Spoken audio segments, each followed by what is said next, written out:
It's like a reptile, but it walked upright. Unless you Silurians tell us what you want, the humans will destroy you! The species is dangerous and hostile. We should kill them all. This is our planet. The humans will never make peace with you. What idiot ordered an all-out attack? You have just made them angry. Very, very angry. We shall destroy man and reclaim the planet. If they intend to fire those missiles, they have the means, I assure you. The warriors have survived. We shall be the victors in the war against mankind. Hi everyone, TardisGuy123 here, and today I'm going to be reviewing Doctor Who and the Silurians, or the Silurians, whichever one you want to call it. You know, it's one of the few Doctor Who stories that has a controversial title, because, you know, on the documents, the script documents and whatnot, it was called Doctor Who and the Silurians, as with every story, it would go in that tradition. Before that, you'd have Doctor Who and Spearhead from Space, Doctor Who and the Daleks, etc. And, you know, for some reason, that was always, not for some reason, it wasn't moved this time, you know, it's always cut out. But because of the kind of like change in producer and whatnot from Derek Sherwin to Barry Letts, it all got a bit muddled up, and Doctor Who and the was not removed, so it ended up going out as Doctor Who and the Silurians. So that's interesting, you know, a little bit of trivia behind it. But the story itself is John Pertwee's second story, and watching this, you wouldn't know it. He is so into that character already. There's no hiccups with him, he just hits the ground running, he really does. And this is the same character that you see him playing at the end of series season 11. And you know, he does it so well, he honestly does. And here, he just slips right into it as if nothing had ever happened. You know, most doctors kind of like have that moment where you think, you know, they still get into it. Patrick Troughton had it, but by the moon base he managed to get over it and whatnot. Peter Davison is one who suffers the most from it, I feel, which is unfortunate, because I do like him as a doctor, but unfortunately that kind of like, that first series when he gets into character, it does take a while for him to find how he wants to play it, unfortunately, whereas the Doctor before him, for the most part, just gone right into it. But John Pertwee here is great. And, you know, second story, 7 parts long, and that's kind of like the tradition for season 7. You have the 4-part story, Spearhead from Space, to kick it off. Then you go into 3 7-part stories, which were made as a cost-cutting measure, because obviously, you know, if you got too much going on in 4-part stories, you're gonna have to make loads of sets. Whereas if it's 7 parts, you can spread the costs out a bit more. And I can see why they do that. And I know there are some people like Terrence Dicks who didn't like that from a storytelling aspect, but I think for all 3 of those stories, it works. It works very well, and they are much kind of like better in pacing wise than some 4-part stories I've seen. So yeah, that works really well, I feel, especially in this, because I mean, it's amazing how fast this one goes by. That is one of the best parts about this story. It does go past really fast, and you know, there's kind of like that bit where you can't see the Silurian. You don't really see the Silurian until about halfway through. Featuring at the cliffhanger to episode 3, you kind of like get that full reveal of the Silurians, and you know, but before that you get glimpses of it. You get to see its hand, you get to see its back going down the stairs in the barn, and that's very well done. It gives this very creepy aspect to it, and then when you finally see the whole thing, it's very kind of like, you know, it's the big reveal at last, and it's handled very well. When it just kind of like walks through the doorway in the shadow and whatnot, that's very good. The Silurian design itself is very, very alien. Well, they're not alien, but you know, it's very non-human. It's not kind of like standard human makeup. And that's what I like about it compared to the new series, where they're literally just green humans, basically. Green scaly humans. And, you know, that kind of, well, you can argue that you can relate to them more. At the same time, it just doesn't cut it for me, I'm afraid. You know, this feels like a Silurian. It doesn't even look like these Silurians. This feels like a Silurian to me. And that's very good, very non-human. I'm not going to use the term alien because they're technically not aliens, because they are from this planet. And if you haven't watched my top 10 classic writers video, then Malcolm Hulke, who wrote the story, is my favourite writer.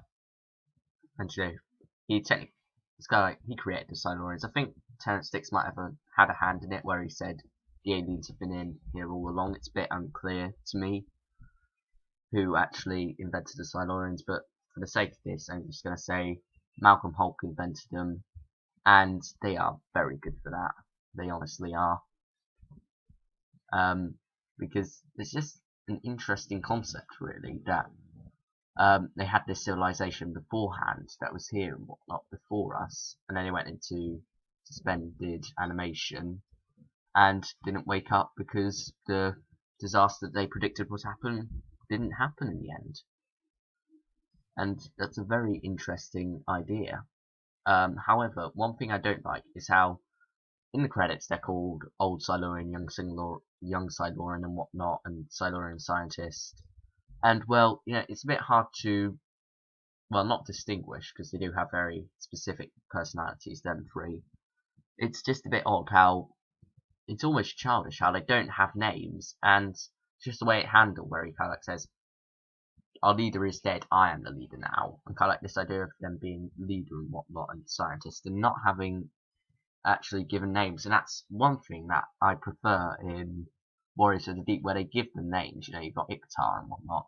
And it doesn't bother me too much in the Sea Devils, because you don't really have that much Sea Devil interaction. They're just the Sea Devils. You've got the Sea Devil Chief, and that's basically it, because it's all the Master in that story. But here, since you don't have the Master, you've just got the Silurians, and so you have to have different ones between them. And you've kind of like got the old Silurian, who's the who was the original leader. And, you know, he's agreeable. He's the good one. And then you've got the young Silurian, who's kind of like the bad one. He's the main villain of the story, I guess. And unfortunately, he's quite annoying to me. There's something about his voice that's a bit too off compared to the other two, whereas those two feel organic. That one just feels too mechanical. And the voices, all three, were done by Peter Halliday, who, I think it might not be Peter Halliday actually. I know it's this person who played Packer. I know that, and also he also did the Cybermen in The Invasion, and I think it was Peter Halliday, but don't quote me on that. That might not be his name, but you know, he does a good job here, mainly with the old Silurian and the Silurian Scientist. The young Silurian, I'm just not feeling it, I'm afraid. But other than that, they work. And then the Silurian Scientist himself is a bit in between. You know, he's not. He kind of like, he supports the old leader, but ends up in cahoots with the new leader and whatnot. And it's a bit confusing, his character. But you feel he's somewhere in between, and that's an interesting idea. And then we have the humans. So you've got the one played by Faulty Mackay, who I've got the name of, I'm afraid. He's the one who worked with the Silurians before and ended up being killed by one in his own home, in his cottage. It wasn't. No, I forgot his name. I almost said Dr. Lawrence there, but that's the one played by Peter Miles, I think. The guy who played Nyder in Genesis of the Daleks. I'm getting the names all mixed up, I'm afraid, but yeah. Anyway, he was a good character, the one played by Faulty Mackay. No, he was good enough. And it's odd how short he survived, but how long it felt like he survived. It feels long. It's like, it feels long, but it flies past. You feel like you're spending more time in it than you actually are.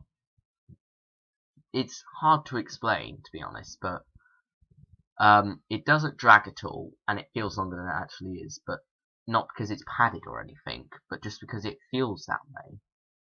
And that's a very hard thing to achieve, but this story is one of the few that achieves that. And an example in recent times I can think of is Deep Breath, maybe.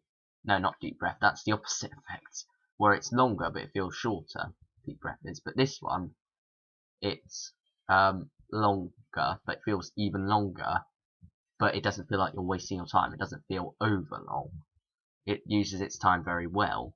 And then you have Dr. Lawrence, and he is a very interesting character, rather one-dimensional at times, and you know, towards the end he gets a bit, he kind of like feels just there for the sake of it. He's not really doing too much. But right before the end, when he has his death scene, that was very well done by the actor, Peter Miles. I'm just going to call him that. It might not be him, it might not be his name, but you know, he does a very, very good death scene. He's kind of like just flips out, goes absolutely mad in that final scene, and it's very good to watch. He is a very, very good actor and very good at doing his subtle kind of like anger part. And then when you finally get to see him release that anger, it's all very good. So yeah, I like that character, and it's interesting how when you get towards the end, you lose kind of like all your supporting characters. You've only got your regulars, the Brigadier, Liz, and the Doctor, obviously, and that's rather odd because it doesn't feel like you're losing kind of like characters, because you've still got enough going on between them three. You've got enough of a dynamic between them that just kind of like fills the gap. So I like that part of it very much. And you know, the Brigadier in this story, he gets rather a lot to do, I feel. You know, it's kind of like his and the Doctor's story, but Liz Shaw gets quite a good bit amount to do as well. She's not sold short, but it's more the Doctor and the Brigadier. And of course you have the end scene, which is very, very good. I'm going to talk about that now because we're running out of time, but that end scene is very good. You know, with the Doctor kind of like saying, but that's just murder. And apparently in the original script, it was just kind of like going, think about all the things they could have helped humanity with. But Barry Letts, with his morality, kind of like said, no, it should just be, but that's murder. And he is absolutely right. That line is far more effective a way to end on than what the original script would have been, I feel.